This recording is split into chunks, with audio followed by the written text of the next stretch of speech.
중에 고난당하는 자가 있느냐? 그는 기도할 것이요. 즐거워하는 자가 있느냐? 그는 찬송할지니라.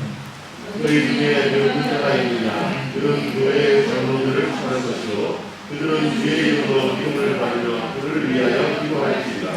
믿음의 기도는 병든 자를 구원하리니 주께서 그를 일으키시리라. 혹시 죄를 범하였을지라도 사하심을 받으리라. 그러므로 너희 죄를 서로 보면하며 병이 낫기를 위하여 서로 기도하라. 그 일에 받는 역사하는 일이 있으리라. 엘리야는 우리와 성정이 같은 사람이로되 그가 비가 오지 않기를 간절히 기도한즉 3년 6개월 동안 땅에 비가 오지 아니하고 다시 기도하니 하늘이 비를 부어 이 열매를 맺으리라. 내 형제들아 너희 중에 미혹되어 진리를 떠난 자를 누가 돌아서게 하며 너희가 알 것은 죄를 미혹된 길에서 돌아서게 하는 자가 그의 영혼을 사망에서 구원할 것이며 떠난 죄를 덮을 것이라. 아멘. 할렐루야. 아멘. 오늘 우리가 보실 말씀의 제목은 믿음의 기도로 덮으라입니다. 예루살렘 교회는 마가의 다락방에서 오순절 성령 강림 사건이 있은 이후부터 이제 어떻게 보면 교회가 출범하여서 교회가 그 전에는 교회로 시작되지 않았고 성전 생활이 성전에서 신앙생활하던 이들이 이제 교회에서 뭉쳐서 신앙생활을 하게 됐을 때 교회의 그 문제가 그 전에는 없었던 문제들이 하나하나 시작될 거 아닙니까? 교회가 원래 작은 교회에서 큰 교회로 가는 데에서도 문제거리들이 발생하는데 교회가 없었던 곳에서 교회가 시작되었을 때 그 문제가 하나하나 드러나게 될 것입니다. 지난번에 말씀드렸던 것처럼 야고보라는 사람은 예수님의 형제입니다. 그러니까 가톨릭이나 또한 정교회, 동방교회에서는 이걸 인정하지 않습니다.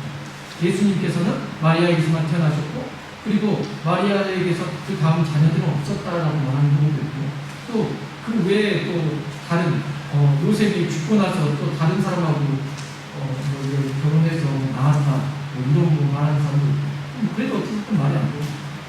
성경에서 그대로 말해줍니다. 예수님께서 태어나신 이후에도 요셉과 이제 마리아 사이에서 예수님은 성령으로 잉태되셔서 마리아에게 나오시고 요셉과 마리아 사이에서 자녀들이 태어나는 거죠. 그래서 마태복음에서는 그 예수님의 형제들이 남자 형제들은 4명이 있었다라고 기록되고 있고 위드이라고 표현되거든요. 그러니까 2명 이상, 그러니까 여동생들도 2명 이상 있었을 것이라고 예상이 되어집니다. 그래서 그들이 이제 찾으러 오죠. 그러니까 당신의 형제 자매들이 찾아왔습니다. 해서 누가 내 형제고 자매냐? 오직 하나님의 뜻대로 한 자인데 형제고 자매다라고 말씀하시면서 그렇게 말씀하시니까 그들이 다 예수님을 배척했다. 그 형제들과 자매들도 예수님을 인정하지 않았다는 것입니다. 그러니까 이 저자 야고보가 당시에는 예수님을 믿지 않았던 사람입니다. 그러다가 그가 언제부터 예수님을 믿게 되었는가 했을 때 전에 오는 이야기에 따르면 그는 예수님을 믿지 않고 있다가 예수님이 십자가에 달려서 죽으신 이후에 그리고 부활하신 예수님을 만난 이후에 그 전에는 그냥 형 왜 이래 이러다가 이제 예수님이 부활하신 그 예수님을 만나고 난 뒤에 진정한 메시아인 걸 알고 그가 거기에서 회개한다. 그 다음에 마가의 다락방에 오순절 성령 강림이 임하신 이후에 그도 그 자리에서 성령이 충만함을 입고 그도 하나님 앞에 온전히 헌신한 사람이 되었을 것이다 라고 생각을 하는 것입니다. 그래서 이제 그가 예루살렘 교회의 의장도 되고 그가 이제 성품이 상당히 좋았던 이유가 있습니다. 그리고 바르고 곱고 일처리도 잘하고 그러니까 그가 리더로서 초대교회 처음에 교회가 예루살렘 교회 얼마나 많은 문제가 있었는지 모릅니다. 각 지어진 교회들이 주변에 있던 교회들이 문제가 생기면 다 예루살렘 교회에서 그걸 결정을 내려서 예루살렘 공회에서 결정한 대로 따라야 되기 때문에 전통에 관련돼서 문제가 너무 많았습니다. 왜냐하면 그들이 유대교회에다가 어떻게 보면 개종된 거지 않습니까? 예수님이 부활하신 예수님으로 인해서 유대교가 기독교로 개종된 거예요, 사실은. 그러니까 이제는 이들이 교회 생활을 한 적이 없기 때문에 제사법에 따라서 전통에 따라서 전통에 따라서 생활하던 그들에게 문제가 많았을 것인데 그 문제를 하나같이 해결할 때 얼마나 많은 문제가 있었겠습니까? 여러분, 할례의 문제는 엄청난 큰 부분이었습니다. 근데 그 할례 문제 그리고 또 우상 제물에 먹는 그 문제 그리고 또한 제사법에 따른 문제 피 또한 그 성경에서 보면은 짐승의 그 피를 우리가 만지는 것도 부정한데 그 피가 있는 그 음식을 먹어서도 안 된다는 거예요. 근데 그걸 먹은 거에 대해서 그걸 먹으면은 우리가 주의에서 멀어지냐 버림받냐 뭐 이런 문제에 대해서도 상당히 복잡한 문제가 많았습니다. 그러니까 문제가 많았던 거죠. 많을 때마다 뭐 있겠습니까? 분쟁이 생긴 거죠. 우리도 알다시피 성령 충만하고 오순절 성령 강림 때 그 자리에 다 오고 있었다면 성령 충만하고 얼마나 좋습니까? 다 각기 모든 자기 나라 말로 막 방언을 하고 이 사람들이 자기들이 기도하는데 자기들 소리를 모르는데 다른 나라 사람들이 와서 자기 나라 말로 막 기도하니까 너무 신기해요. 그만큼 성령 충만했어요. 근데 우리의 인생이 그럽니까? 성령 충만하면 그 자리에서 딱 죽으면 천국 갈 것 같은데 그게 거기서 안 끝나잖아요. 우리 인생이. 네. 성령 충만하고 또 여러분이 겪고 나가면은 여러분의 삶이 또 시작이 돼요. 그럼 거기서부터 이제 또 싸움이 시작되죠. 은혜 받고 은혜 충만해서 돌아가서 집에서 또 뭐 남편하고 아내하고 자녀들하고 부딪히면서 시험을 들고 여러 가지. 그러니까 성령 충만해서 우리가 가면 좋지만 그게 인생이 아니라 이게 시간 오게 그렇게 하나님 하셨을 거예요. 근데 그것이야말로 우리 신앙생활입니다. 그러니까 우리가 바이오 리듬처럼 올라갈 때도 있고 내려갈 때도 있어요. 근데 올라갈 때만이 내가 아니고 내려갈 때도 나가는 거예요. 신앙이 막 충만해서 성령 충만할 때도 나고 그 이후에 꺼졌을 때도 나가는 거예요. 그것 때문에 신앙은 거예요. 그러면 우리의 신앙은 항상 성령 충만해서 올라가고 이렇게 올라가고 그렇게 되지 않습니다. 그건 사람이 아니에요. 내려올 때도 배움이 있고 올라갈 때도 배움이 있어요. 내려감으로 인해서 오히려 우리에게 깨닫게 하시는 거예요. 그러니까 야고보는 이러한 문제에 따라서 교회의 문제를 해결하려고 하는데요. 야고보서는 이제 그런 문제를 가지고 시작하는데 첫 번째 서두에서부터 그런 문제에 대해서 이제 시험에 들지 않습니다. 교회 안에서 우리가 시험 들릴 때가 많습니다. 그러나 그런 어떤 내적인 시험, 외적인 시험, 이런 시험의 문제에 있어서 우리가 예수를 믿는 사람들은 시험 당하는 것이 당연하다. 그건 당연한 걸 얘기하는 거예요. 시험 들었다고 해서 그게 잘못된 것이 아니라는 것을 인식시켜주는 거죠. 그러니까 크리스천이 우리가 예전에 난 참 성령 충만해 지금은 꺼졌어요. 요즘에는 그러면서 자기를 부인할 게 아니라 그것에 대해서도 감사하고 그 자신을 위하는 거예요. 그러면서 이런 문제들에 대해서 하나하나 이제 문제의 해결을 제시해 주는 것입니다. 우리가 먼저 정리하면요. 야고보서는 세 가지라고 생각할 수 있습니다. 세 가지. 첫 번째는 시험에 관련된 문제. 두 번째는 행함에 관련된 문제. 문제 두 가지 문제가 나오고, 세 번째는 그러면 그 시험에 관련된 문제, 행함에 관련된 문제에 대한 해결책을 또 알려줘야 할 거 아닙니까? 세 번째는 해결책 방안을 알려주는 거죠. 세 가지로 알려주는 내용을 야고보서를 다 정리하면 이렇게 되겠죠. 그러니까 시험은 행함으로 준비하고 또한 기도를 해야 된다. 이렇게 정리하면 어떤 부분부터 정리가 되지 않습니다. 첫 번째에서 1장 1절부터 18절까지는 시험에 대한 성도의 바른 인식의 문제를 다루고 있고, 또한 1장 19절로부터 5장 6절까지는 행함으로 입증해야 할 믿음의 문제를 다루고 있습니다. 좀 더 이 부분에서 더 두 번째 이 행함의 문제에서 더 세부적으로 가면 우리가 들었듯이 이제 언어에 관한 문제가 생겨납니다. 행함에서도 우리가 어떤 우리의 행실에 관련된 것도 있지만 믿음의 행함에 대한 행함 없는 믿음은 죽은 믿음이다 이런 것도 있지만 중요한 것은 우리가 우리 입술로 우리의 공동체를 해야 하는, 그래서 이 혀를 가지고 혀의 재간을 그리고 그죠? 말의 재간 그리고 배의 키 불 등으로 해서 작은 불씨 하나가 큰 불이 일으키는 것처럼 이 작은 혀가 얼마나 작지만 정말 얼마나 많은 사람들이 상처를 줄 수 있고 무너뜨릴 수 있는지 그 혀의 중요성에 대해서도 말하면서 우리가 언어를 조심해야 합니다. 이 행함의 문제에 대해서 지적하면서 할 수 있습니다. 그래서 3장 1절부터 12절에는 말과 믿음에 대해서 말하고 있고, 또 3장 13절에서부터 5장 6절까지는 세속주의 믿음의 문제를 다루고 있습니다. 그러니까 이건 무엇이냐면요, 교회 안에 이제 뭐가 들어온 겁니까? 세속주의가 흘러 들어온 것입니다. 각 나라에서 흩어져 있는 디아스포라들, 흩어져 있는 유대인들이 명절 때면 돌아와요. 흩어져 있다가도 여러분 우리가 설 명절 때는 모이듯이 이 사람들은 다 모이게 됩니다. 명절 때 6월절 날 다 모여서 이들이 예배를 드리고 이렇게 제사를 드리고 그러는데 어찌됐든 이들이 이 교회 안에 이런 세속적인 거 어디서 배운 거예요? 흩어졌던 나라 아수르라든지 그리고 페르시아라든지 바벨로니아 그 당시에 이렇게 그런 문화들을 그대로 유입됨으로 인해서 어찌되면 다 우상에 관련된 그러니까 그 우상 숭배 문화가 그대로 교회 안에 유입되는 거예요. 당시에 구약에서도 마찬가지입니다. 이스라엘 백성들이 광야에서 모압 여인들이 더 이뻐 보이는 거죠. 그래서 모압 여인들하고 음행을 저지르다가 정말 많은 사람들이 죽게 되었습니다. 그렇죠? 당시 이스라엘 여자들도 안 꾸미고 그냥 맨날 이렇게 모여서 예배만 드릴 줄 알고 그랬는데 모압 여인들은 귀걸이도 하고 그리고 이 이스라엘 여자들은 광야에 보면 더 시커멓게 탔을 것이고 화장도 안 했을 거고 근데 저쪽 여자들 보니까 다 예쁘고 그냥 참 날씬해 보이고 막 귀걸이도 하고 화려하니까 더 예뻐 보이겠죠. 그래서 큰 죄에 빠지게 됩니다. 그 문화가 그렇게 무서운 거예요. 뉴스를 보니까 이런 문제가 나왔어요.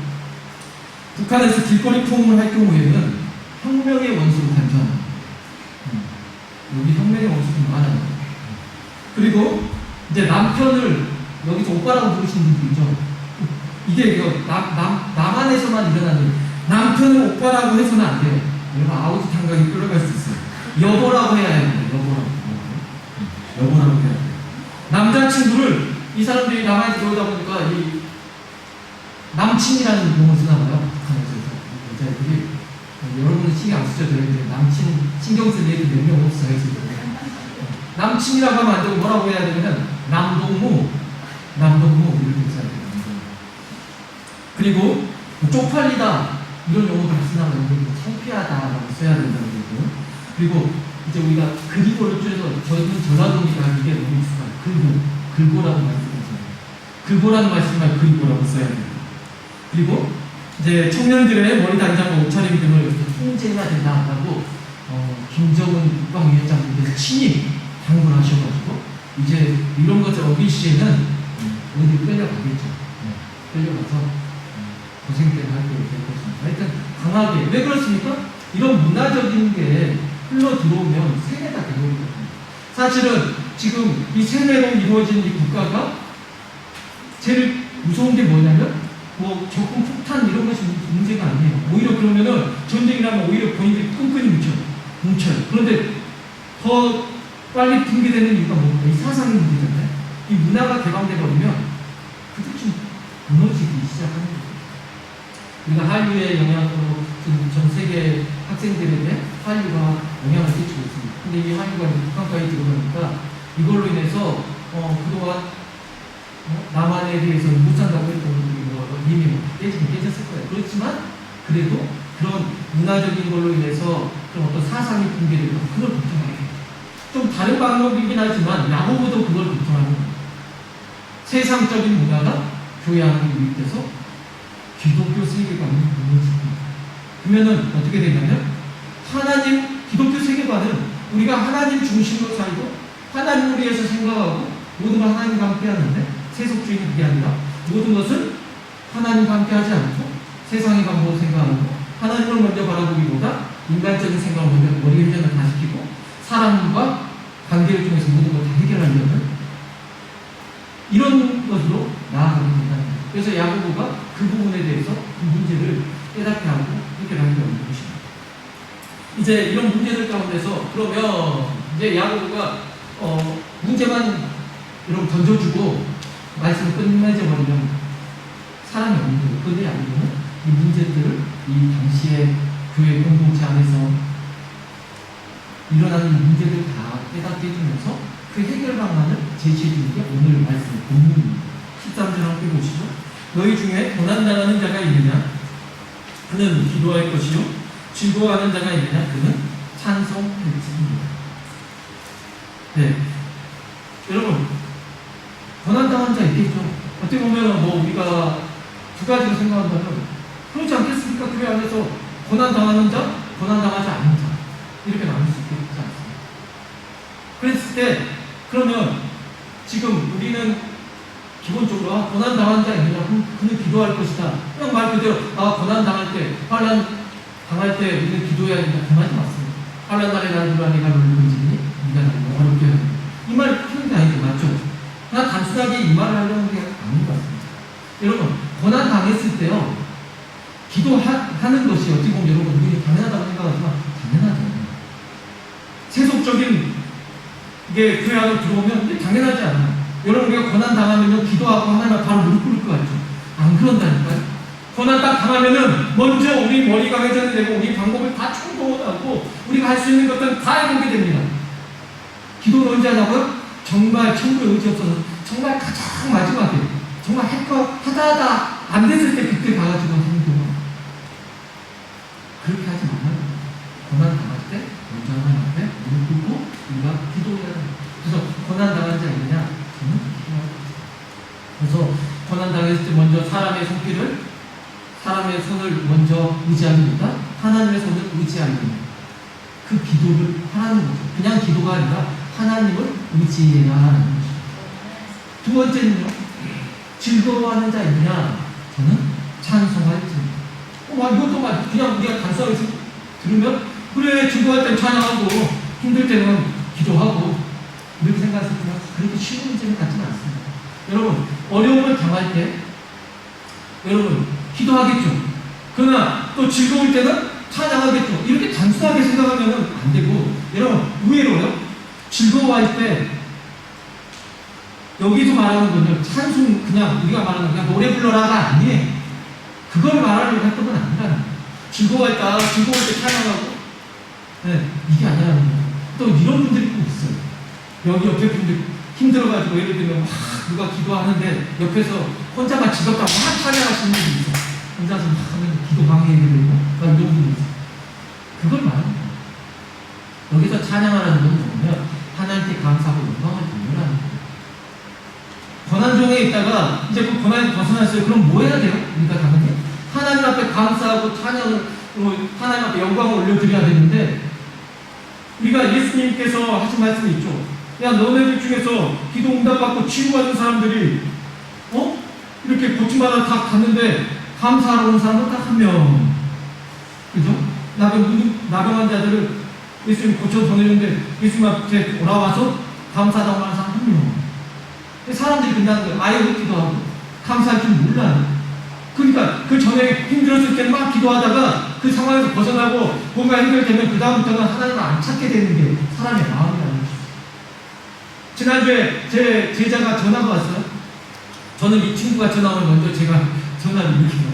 전화 딱 오면은 그래 너 잘 지내니까 아니라 또 무슨 일이냐.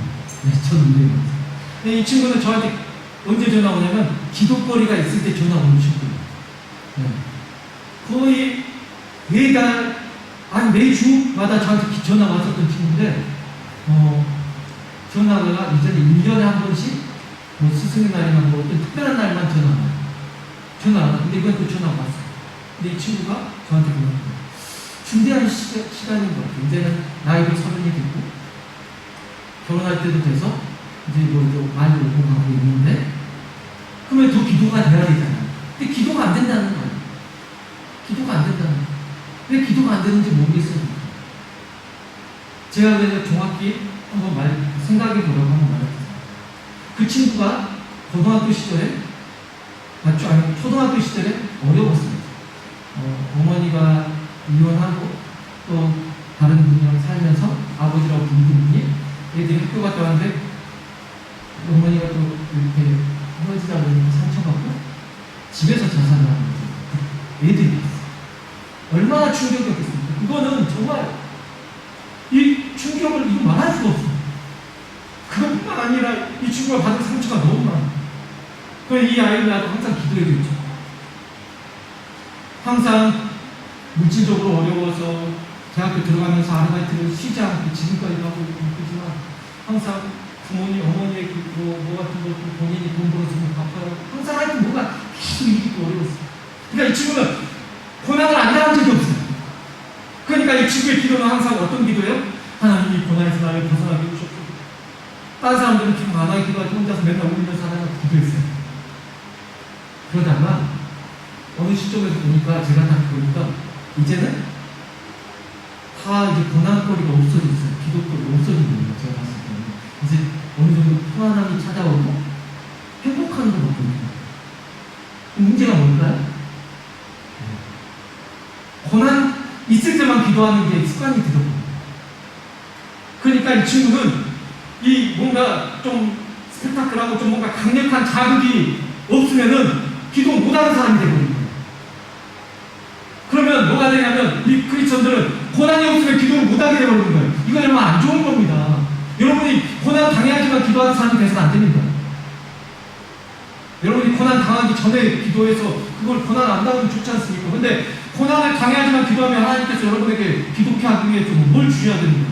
강력한 고난을 주셔야 됩니다. 그러면 여러분 또 원망하면 하나님 앞에. 그러니까 항상 우리의 기도는 원망하고 하나님 왜 이런 쪽 많이 하시면 이런 기도로만 되는 거예요. 이렇게 되면 안 된다는 거죠. 그래서 여러분 즐거워하는 자 있느냐? 그러면 저는 하나님 앞에 영광과 찬양과 감사를 해야 된다는 거예요. 근데 평화의 시대가 오니까 이제는 어떻게 할지도 모르고 기도할지도 모르고 신앙이 죽은 것 같고 이렇게 된다는 겁니다. 여러분 정신 차리십시오. 제가 그중에 지도했습니다. 너희 신앙은 너만 위해 되는 게 아니야. 기도는 너만 위해 사는 게 기도가 아니야. 기도가 왜 기도가 안 돼요? 기도할 것이 없어요. 너가 기도를 지금 잘못된 습관이 들어버렸어. 너희가 힘들었으니까 당연히 그렇게 해야 맞지만 이제는 그 상황이 벗어났다면 바뀌어야 돼. 어떻게 해요? 기도하는 것도 바뀌어야죠. 이게 나만을 위한 게 아니라 내가 평안함을 찾았으면 나만큼이나 힘든 사람이 있다면 그 사람에 대해서 내가 더 간절하게 기도해 줄 수 있지 않습니까? 그렇게 서로를 위해서 기도하게끔 하신 게 계획이라는 것이죠. 야고보가 말하는 게 그것입니다. 그러니까 지금 고난당한 자 있습니까? 그러면 기도하십시오. 하나님만 의지하십시오. 그리고 지금 그 고난을 벗어난 사람 있습니까? 그러면 기도를 쉬지 말고 그 고난 당한 사람을 위해서 기도해 주면서 감사하십시오. 지금 내가 고난을 벗어난 거예요. 이런 말이거든요. 그리고 13절에 우리가 14절 말씀 보겠습니다. 다음 거. 너희 중에 병든 자가 있느냐? 그는 교회의 장로들을 청할 것이요 그들은 주의 이름으로 기름을 바르며 그를 위하여 기도할지니라. 자, 또 어떤 사람이 있습니까? 공동체 안에서는 병든 자가 있다는 거예요. 가장 힘들겠죠. 소외당하겠죠. 당시 문화 쪽에서는 오늘날에 우리가 한국보다 우리가 외국에서 살면서 의료적인 것이 있을 때마다 우리가 상당히 불편함을 느끼는 건 사실입니다. 그렇죠? 그러다 보니까 우리가 힘들죠. 근데 당시 상황에서는 아프면은 뭐 어떻게 할 방법이 없지 않습니까? 방법이 없잖아요. 근데 이렇게 그 누구도 돌아보지 않고 특히 병자가 더 힘든 건 뭐냐면 병든 사람은 다 죄가 있어서 병들었다고 당시 문화 가운데서는 그렇게 생각합니다. 누가 아파요. 그러면 저 사람 하나님 앞에 엄청난 죄를 지은 죄인이로구나 이렇게 생각해버린다고. 그게 그렇게 돼버리니까 정죄를 먼저 해버린다. 그럼 아픈 사람이 더 속상하고 다 몸이 아파서 힘든데 거기에다가 그 사람을 정죄까지 해서 더 마음을 힘들게 하는 거죠. 어느 날 사람들이 중풍병자를 사람들이 이렇게 짐을 지고 와서 짐을 끊고 예수님께 내리죠. 그리고 예수님께서 중풍병자에게 말씀하십니다. 뭐라고 말씀하십니까? 야, 네 침상 갖고 가. 이렇게 하지 않으셨어요. 뭐라고 말씀하십니까? 작은 자야, 어느 날 소자야, 아이야, 이런 말이에요. 애정이 담긴 아이야, 이런 말. 소자야, 작은 자야, 네 죄사함을 받아라. 그리고 주변에서 난리가 났어요. 이거 무슨 말이야? 이 참남하다. 이 무슨, 자기가 쫓아가는 누구길래 하나님만 용서하는데 죄를 사한다. 이렇게 하죠. 예수님께서 말씀하십니다. 상식적으로 생각해봐야 돼요. 그 환자에게 너 다 나았어. 침상 들고 가. 이 말이 더 쉽게 이해가 되겠니? 아니, 네 죄사함이 받았다는 말이 더 이해가 되겠니? 그러나 분명히 네 침상 너 다 나왔으니까 침상 갖고 가. 이 말이 더 이해하기 쉽겠지만 내가 그 사람에게 소자야 네 죄사함을 받았느니라 이렇게 말하는 것은 예수님께서도 죄를 사하는 권세도 있다는 것도 알려주시지만 중요한 것은 그 사람의 예수님께서는 60분만이 아니라 그 사람의 심령까지도 상처받은 그 마음까지 내면의 치유까지도 하신다는 것입니다. 예수님이 그 부분까지도 우리가 보지 못하는 부분까지도 터치하신다는 거죠. 이 부분이 큽니다. 그러니까 우리 중에 병든 사람이 있습니까? 그러면 우리는 어떻게 해야 되는 거예요? 그 사람들을 위해서 정말 마음을 다 같이 해서 그 마음의 상처를 싸매주기 위해서 힘써야 된다는 거죠. 근데 여기에서 뭐라 하냐면 장로들을 청할 것이, 여기서 장로는 우리가 교회에 많은 걸 장로님, 그럴 수 있지만 그 장로가 아니라 연장자입니다. 교회 안에서 그래도 세월을 좀 사는 연장자를 좀 끼고 가서 함께 기도해라 하는 거예요. 근데 기도할 때 뭐를 갖고 가니까 기름을 발라주라고 그러거든요. 그러니까 이 기도할 때 우리 기름을 갖고 가야 됩니다. 당시 이 기름은 올리브 기름입니다. 우리도 기름 갖고 가야 돼. 그게 아니에요. 당시에 여러분 그 있잖아요. 성교지에 갔더니 진짜 여러분 성교지에서 기도의 능력을 행하는 분들 타이레놀 하나 갖고 가서 먼저 먹이신 다음 기도를 빡세게 해주시죠. 그럼 그 사람 그 자리에서 일어섭니다. 네. 그 사람들은 약을 먹어본 적이 있기 때문에 타이레놀을 확 일어나는데 기도를 그냥 해주세요. 그러면 그 사람은 타이레놀이 아니라 기도의 능력을 일어나는 거예요. 중요한 것은 여기서 말하는 건 뭐냐면 당시에 육수 자체가 없기 때문에 기름을 올리브 기름으로 중요한 것은 상처에 따라 달라진다는 거예요. 그리고 비교해주는 거예요. 오늘날의 크리스천들이 참 오해하는 게 뭐냐면 이런 거는 믿음 없는 행동이야. 신앙이 있느냐면 의술이고 모든 걸 다 끊어버리고 하나님만 의지해야 돼. 맹신적인 건 이건 잘못된 믿음이에요. 의술을 하나님 주신 그거 아닙니다. 그러면 우리가 기도할 때 약을 먹어가면서 기도를 해야 되는데 어떤 어머니들은 자녀가 감기 걸렸는데 병원 안 데려가고 기도해서 나았다는 거예요. 본인은 엄청 충만해갖고 내가 기도해줘서 나았다고 생각해보면 그 자녀는 엄마 때문에 힘들었을 거예요. 약을 먹이면서 기도하라고 뭐가 있어요. 잘못된 그거에 빠지지 마세요. 물론 이제 더 이상 치료가 안 되고 현대의학으로 뭘 할 수 있는 게 없어서 그때는 정말 전적으로 하나님 내가 전부에 의지하고 손들고 옵니다 하고 그렇게 하나님 의지하면 모를까. 우리가 의술을 할 수 있는데 그걸 안 해가고 그 다음에 하나님한테만 기도한다. 그게 믿음이 있어 보이지만 그게 아니라 오히려 그걸로 인해서 시험에 들 수 있다는 거예요. 잘못된 방법입니다. 그래서 여러분이 하나님께서 주신 그걸 보고 일반 은총이라고 합니다. 기도는 특별 은총이라면 어떻게 보면 이 일반 은총, 약이나 저 같은 경우도 이게 옛날로 따지면은 저도 어떻게 보면은 장애가 있는 거죠. 안 보이니까 잘. 안경이 있어서 잘 여러분이 보이지 않습니까? 이거는 일반 은총 아닙니까? 근데 네? 이걸 벗어 던지고 하나님이 내게 시력을 용안을 열어주고 시력을 2.0으로 되고 3.0으로 되고 내 이빨이 금이빨이 되게 하는 이런 기도 하지 마시라고 제가. 이런 맹신적인 거 빠지지 말라는 거죠.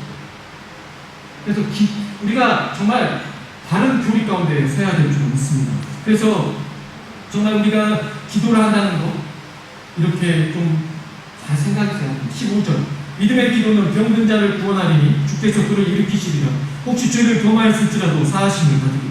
자, 믿음의 기도는 누구를 일으켜요? 병든 자를 구원하리니. 여기에서 믿음의 기도는 병든 자를 고쳐주기니가 아니라 뭐한다? 구원하리니 주께서 그를 일으키시리라. 혹시 죄를 범하였을지라도 사하심을 받으리라. 제가 앞에서 말씀드렸던 그 부분입니다. 어떤 한 여인이 은행하다가 현장에서 잡혔습니다. 사람들이 끌고 가서 그 여인에게 돈을 건지려 할 때 예수님께서 너희 중에서 죄 안 지는 사람이 있으면 그 여인에게 돈 던져라고 말씀하십니다. 다들 한 명 한 명 떠나면서 그 자리에 아무도 안 왔고 그 여인과 예수님만 있었습니다. 예수님께서 말씀하십니다. 여자여 나도 너를 정죄하지 않고 돌아가서 다시는 죄를 지지 마라 라고 말씀하시고 돈을 보내십니다. 예수님이 하신 건 뭐죠? 정죄하지 않고 싸움을 주신 거죠? 안아주신 거죠? 덮어주신 거죠? 예수님이 바라시는, 하나님 바라시는 건 이것입니다. 그래서 정말 여기가 말하는 믿음의 기도는 병든 자를 구원한다고. 그냥 치유뿐만이 아니라 그의 육신망을 고치는 게 뭔 중요합니까? 여러분 그런 경우 있어요. 예전에 기도의 기도를 해가지고 이 사람이 병이 치유됐어요. 근데 이 사람이 하나님을 예수 그리스도를 영접하지 않았다고. 돌아가서 세상 속에 다시 살아요. 그럼 이 사람에게 무슨 유익이 있습니까? 이 땅에서 잠깐 편하게 살 수 있으나 그가 더 중요한 건 영원히 구원받는 거 아니겠습니까? 그 문제를 해결해 줘야 돼요. 그러니까 지금 궁극적인 정말 우리가 바라봐야 할 신앙의 목적을 분명하게 해주겠습니다. 무엇입니까? 바로 영원 구원입니다. 믿음의 기도는 그냥 육신의 병뿐만이 아니라 그 사람의 영혼을 구원시킨다는 것입니다. 그래서 우리가 뭐 해야 된다고요? 기도해야 된다고요. 믿음의 기도로 그 영혼을 낳고 기도해야 된다고요. 그 영혼이 구원받도록. 그러니 내 기도만 내 문제와 내 고난에만 빠져 있을 것이 아니라 내가 평화의 시대를 맞이해서 내가 즐거운 중에 얼마나 할 필요가 많이 있습니까, 여러분? 여러분 주변에 구원받아야 할 영혼들이 얼마나 많이 있습니까? 가족 중에 얼마나 많이 있습니까?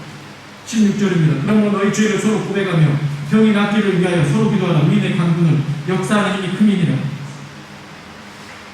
오직 의인은 믿음으로 말미암아 살리라. 누가 의인입니까? 예수 그리스도를 믿음으로 말미암아 구원받은 자들, 여러분이 의인입니다.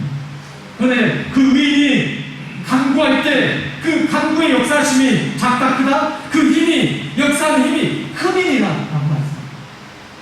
여러분이 기도하는 그 기도회가 엄청난 힘이 있다는 것입니다. 근데 그 힘이 어떻게 나타난다고? 앞에 다 죽으면 너희 죄를 서로 고백하며 병이 낫기 위하여 서로 기도하라. 뭐 할 때요? 나만 위해서 기도할 때가 아니라 서로 기도할 때, 서로를 위해서 기도할 때. 여러분 어떤 때 기도응답이 빠르냐면요, 내가 나를 위해서 기도한 것보다 이 사람을 위해서 내가 기도하고 저 사람 나를 위해서 기도할 때, 어떤 사람은 그 기도, 정말 기도를 남의 기도를 하다 보니까 본인 기도 못할 때가 많아요. 정말 그 기도를 끝났어요. 그러나 본인이 마음이 큰 것 하나님이 다 응답해 주셨다고 간증합니다. 어떤 사람은 아주 종일 자기 문제만 놔두고 날 새고 철야하고 기도하고 막 그러지만 기도가 응답이 안 된다고 그래요. 왜 그래요? 본인 문제만 놔두고 기도하니까 하나님이 그렇게 하지 않으셨거든요. 하늘에 계신 우리 아버지, 어떻게 주님 기도해야 됩니까? 기도 알려줄게. 예수님이 알려주시는 그게 바로 주기도문이죠. 하늘에 계신 우리 아버지, 이렇게 그렇게 하고 나면 우리가 우리 죄를 사하는 것 같이 우리 죄를 사하여 주시오. 뭡니까? 잊지 않고 서로 내가 저 사람을 용서해주면 하나님 나를 용서해주세요. 내가 저 사람을 위해서 기도하면 저 사람의 기도가 응답되겠지만 그것보다 하나님께서 내 기도를 들으신다는 거예요.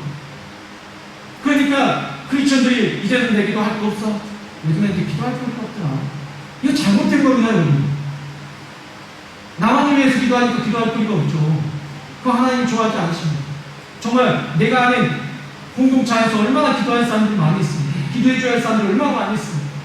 그러니 예수님이 그런 기도를 하라고 알려주시는 것입니다. 의인의 간구는 역사하는 힘이 큽니다.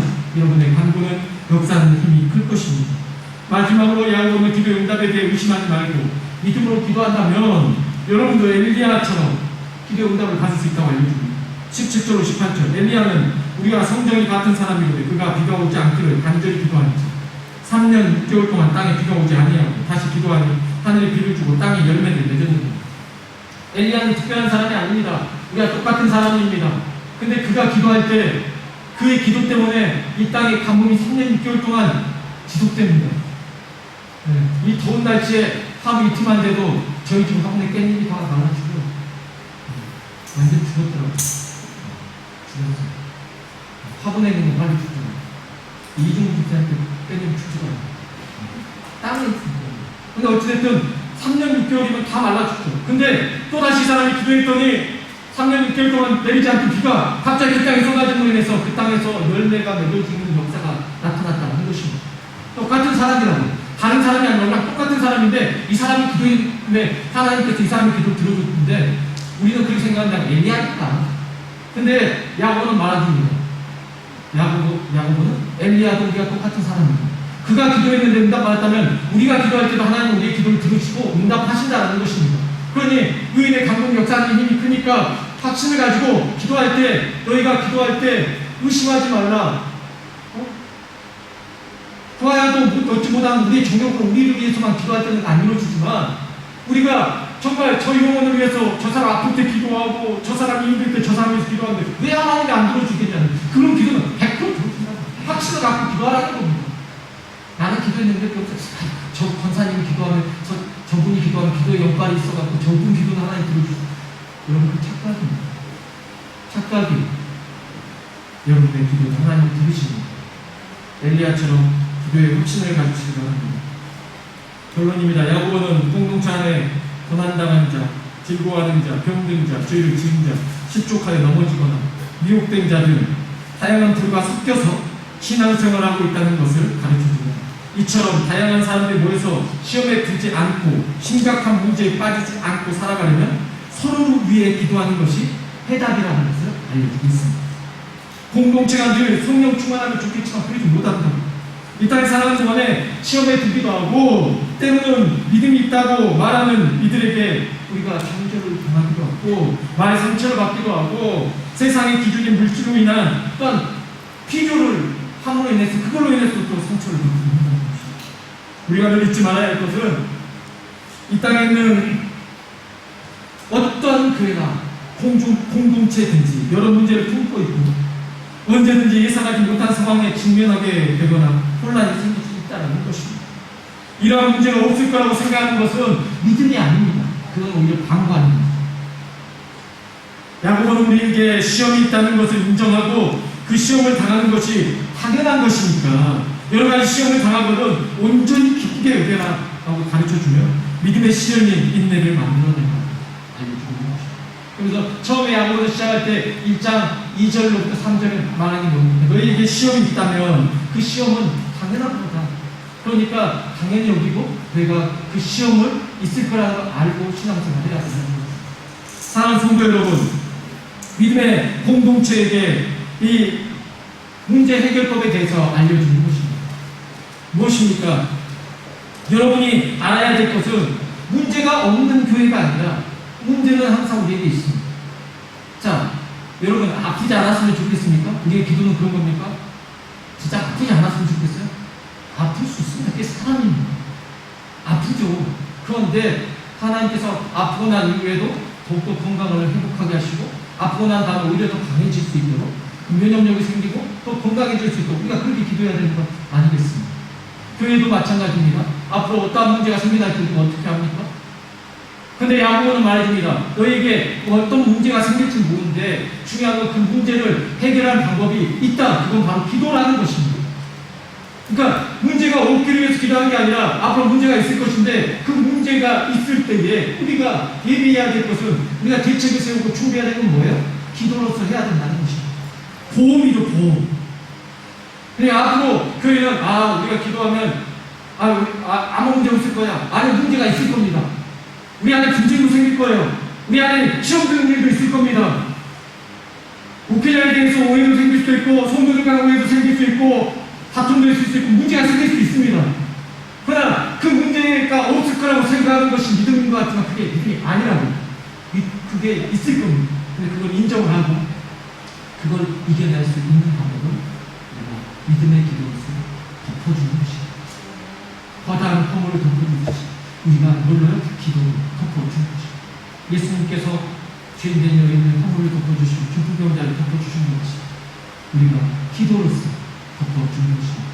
우리가 그런 문제들을 앞으로 우리 공동체의 모든 문제들을 기도함으로써 예수 그리스도를 믿음으로 말미암아 그 모든 걸 덮으면서 나아갈 때 더욱더 건강한 교회가 될 것을 믿습니다. 기도하겠습니다.